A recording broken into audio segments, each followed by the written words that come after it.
1993 में एक तस्वीर ने दुनिया को झकझोर दिया। उसमें एक बच्चा दिखाई दे रहा था भूख से तड़पता हुआ, भूख से मरता हुआ, और उसके सामने एक गिद्ध बैठा था। शायद गिद्ध उसके मरने के इंतज़ार में था। इस तस्वीर पे अंतर्राष्ट्रीय पुरस्कार मिला 1994 में, लेकिन उस पुरस्कार के बाद भी फोटोग्राफर की काफ़ी आलोचनाएं हुई। केविन कार्टर उस फोटो को खींचने वाले फोटोग्राफर थे। अभी हाल ही में 16 जनवरी को दिल्ली से सटे एनसीआर में एक दुर्घटना हुई, एक हादसा हुआ, लेकिन अभी तक ये तय नहीं हो पाया है कि वो हादसा था या सिस्टम द्वारा की गई एक नौजवान की हत्या थी। उस हादसे में एक गाड़ी जिसे एक सॉफ्टवेयर इंजीनियर युवराज मेहता चला रहे थे, वो गड्ढे में गिर गई और गड्ढे में पानी भरा हुआ था। उसे बचाने के लिए सारा सिस्टम वहाँ खड़ा था, लेकिन कुछ नहीं हुआ और वो अपने पिता के आंखों के आगे मर गया। सिस्टम खड़ा रहा, देखता रहा, और मैं तो ये कहूँगा कि सिस्टम तमाशबीन बना रहा। मैं श्रीकांत शर्मा, इस प्रोग्राम का होस्ट। मधुश्री नेटवर्क पर आप सबका स्वागत है। सब्सक्राइबर्स, दर्शक इस कार्यक्रम को देखकर अपनी प्रतिक्रिया दें कि क्या वो जो हादसा था नोएडा में हुआ सेक्टर 150 में, वो क्या सिस्टम द्वारा की गई एक हत्या थी? कानून की बात छोड़ दीजिए, जो सारे हालात थे उसे क्या सिस्टम द्वारा की गई एक हत्या में शामिल नहीं किया जाना चाहिए? हमारे साथ मौजूद हैं मनुश्री नेटवर्क पर हमारे मेहमान, पूर्व डीसीपी दिल्ली पुलिस के और सुप्रीम कोर्ट में वकील श्री ज्ञानेंद्र अवाना जी। ज्ञानेंद्र अवाना जी, वो जो सारी घटना हुई, वो जो हादसा हुआ, जिसे हादसा कह रहे हैं, हादसा तो अचानक होता है, लेकिन एक ये बिल्कुल ऐसा सीन क्रिएट हुआ जो मेरे मस्तिष्क में उस फोटो को ताज़ा कर गया, जिसमें तस्वीर खींचने वाले फोटोग्राफर ने उसे बचाने की कोशिश की बजाय ये इंतज़ार किया कि बच्चा मर जाए और गिद्ध उसे खाए और वो फ़ोटो खींचे। हालांकि ऐसा बताया जाता है कि बच्चा उस समय नहीं मरा था और उसे बचा लिया गया था या वो बच गया था। ये जो घटना थी वो सूडान की थी। सूडान और नोएडा दिमाग झकझोर देने वाली बात है। अगर आप वहाँ होते और उस सारी स्थिति के इंचार्ज होते,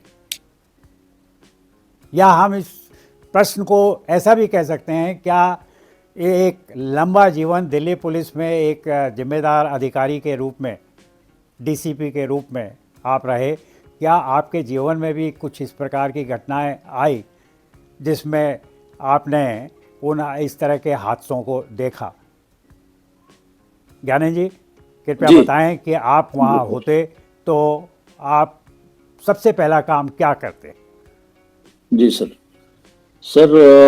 पहले तो आपने मेरे व्यक्तिगत अनुभव की बात कही, तो उस बारे में मैं तो बहुत ही दर्दनाक मंजर देखा है 1984 का, कि जब मैं दिल्ली की पूर्वी दिल्ली में पोस्टेड था और 1984 में रायट हुए और जिस तरह से लाशें पड़ी हुई थी और सारा था, तो उसको तो मैं दोबारा याद करना भी नहीं चाहता, वो इतना दुखद है। रही बात इस हादसे की, तो इसकी 2-3 बातें मैं बताना चाहता हूँ। मैं इसके मौके पे भी गया हूँ, और ये सेक्टर 150 है नोएडा का, उसमें एक बिल्डर ने बिल्डिंग बना रहा था और बेसमेंट खोदा था बिल्डिंग के लिए, जो लगभग 40 फीट गहरा था, गहरा है।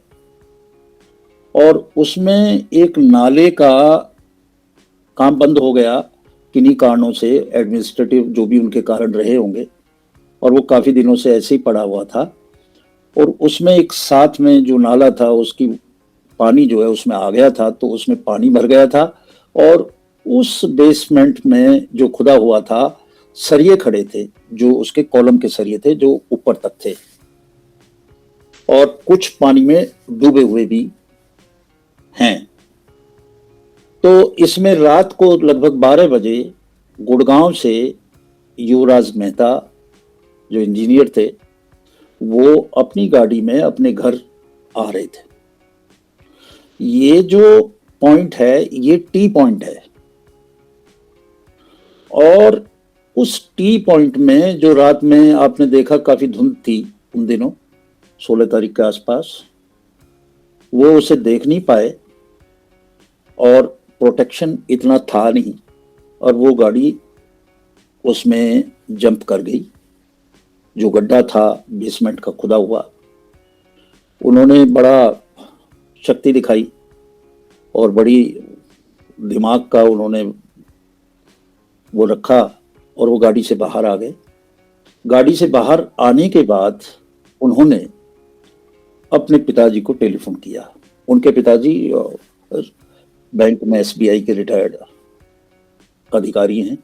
उन्हें बताया कि पापा ऐसे ऐसे मेरी कार गड्ढे में गिर गई और मैं उसकी छत पे बैठा हूं और कार जो है आस्ते आस्ते सिंक हो रही है। वो मौके पे पहुंच गए, पुलिस पहुंच गई, फायर ब्रिगेड पहुंच गई और नेशनल डिजास्टर की टीम भी पहुंच गई। जो भी फर्स्ट रेस्पॉन्डर होते हैं वो सारे वहां पे पहुंच गए। पर उसमें धुंधला था, दिख नहीं पा रहा था कि वो किस जगह है। तो उस लड़के ने अपना मोबाइल जो है, उसकी जो टॉर्च होती है मोबाइल में, वो ऑन करके अच्छी तरह से हिलाई। तो उसकी जो लोकेशन थी, वो बाहर जो लोग थे उनको पता पड़ गई कि लोकेशन यहां पे है।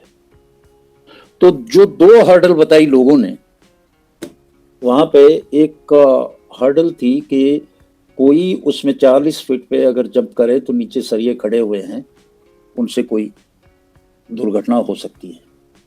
इस सब के बावजूद भी वो तकरीबन 1 घंटे 40 मिनट जिंदा रहा और बोलता भी रहा, चिल्लाता भी रहा, सब कुछ करता रहा, जो भी एक अपनी प्रेजेंस को, अपनी लोकेशन को दिखाने की बात थी। एक जो सप्लाई करते हैं जोमेटो वगैरह के, तो एक लड़का था, मनिंदर शायद नाम था उसका, वो एक रस्सा बांध के वो नीचे गया भी, पर जब तक वो उसकी मृत्यु हो चुकी थी। तो इसमें जो सारी एजेंसियां हैं वो वहां पे मौजूद थी, उनकी मौजूदगी में ये सब कुछ हुआ, और लोग भी खड़े थे और प्रयास भी कर रहे थे, कुछ बोल भी रहे थे, वीडियो भी कुछ बना रहे थे, और धुंध थी, रात का समय था। तो सर, ये सारी स्थिति थी जो मैंने आपको बताई। अब इसमें 3 एंगल हैं जिनके ऊपर मैं बात करूंगा।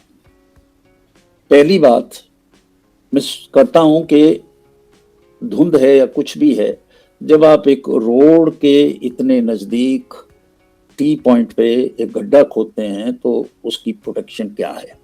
उसका सॉलिड प्रोटेक्शन होना चाहिए, कोई छोटा मोटा बोर्ड लगाने से काम नहीं चलता। और वो सॉलिड बोर्ड इतना होना चाहिए कि कोई अगर हादसेवश उसको हिट करे तो वो गड्ढे में ना जाए। जैसे जर्सी बैरियर वगैरह वहां पे नहीं था। जर्सी बैरियर जो सीमेंट का बड़ा सा होता है, लगाते हैं, वो लगाना चाहिए था। दूसरी बात, अगर वहां पे कंस्ट्रक्शन चल रहा था तो वो एक दिन से नहीं, वो तो काफी दिनों से था पड़ा हुआ। तो जब during the course of construction जो हम तैयारियां करते हैं डाइवर्ट करने की या उसको मॉडिफिकेशन करने की, जो ट्रैफिक इंजीनियरिंग है वो पूरी मिसिंग थी कि वहां पे कर्वेचर बना के इस तरह का करना चाहिए। आप देखिए सर, कंस्ट्रक्शन एक बात है, उस कंस्ट्रक्शन को कराने के लिए जो ट्रैफिक को डाइवर्ट करना है, डिस्प्लेस करना है, दूसरा उसका अल्टरनेटिव रूट बनाना है, वो दूसरी बात। दिल्ली में 350 किलोमीटर से ज्यादा की मेट्रो लाइन बिछ गई, कंस्ट्रक्शन हुआ, और इसके डाइवर्जन प्लान्स तैयार किए दिल्ली ट्रैफिक पुलिस ने बहुत खूबी से। उस समय के जो भी अधिकारी थे, उपाध्याय साहब थे, उन्होंने ई श्रीधरन साहब से मिलकर वो किए, और कहीं भी ना तो कोई दुर्घटना हुई और ना ही ट्रैफिक रुका। तो केवल कंस्ट्रक्शन का ऑर्डर दे दिया और मुक्ति होगी, ऐसा नहीं। आप उसमें उस एजेंसी की जिम्मेदारी ये भी दें कि डाइवर्जन क्या हो, उसको एक ट्रैफिक इंजीनियर देखे कि भाई एक रात के समय में भी अगर कोई आ भी रहा है, कोई गलती भी कर जाए, तो वो गलती से भी उसमें ना गिरे। आपका प्रोटेक्शन क्या है? तो पहली बात, जो रोड था उसके ऊपर उस तरह की सहूलियत सेफ्टी की मौजूद नहीं थी। दूसरी बात, जो वहां पे एजेंसी पहुंची, इमरजेंसी जो फर्स्ट रेस्पॉन्डर थे, फायर ब्रिगेड थी, डिसास्टर के लोग थे। नोएडा एक इंडस्ट्रियल टाउन है, यहाँ पे इस तरह के हादसे हो सकते हैं। जब आप इतना बड़ा शहर बसाएंगे और इंडस्ट्रियल शहर होगा तो उसमें कुछ भी आगजनी भी हो सकती है, इस तरह की घटनाएं भी होंगी। और इसी गड्ढे में 15 दिन पहले भी एक बच्चा गिरा था, वो निकल आया था, ट्रक भी गिरा था। हाँ। तो ये पहली घटना नहीं थी इस गड्ढे की। तो इसमें आपकी तैयारी क्या है? आपके पास में फायर ब्रिगेड का काम केवल आग बुझाना नहीं है, उसका इस तरह की इमरजेंसी, कोई बच्चा गिर जाए, कहीं ये हो जाए, उसको निकालना भी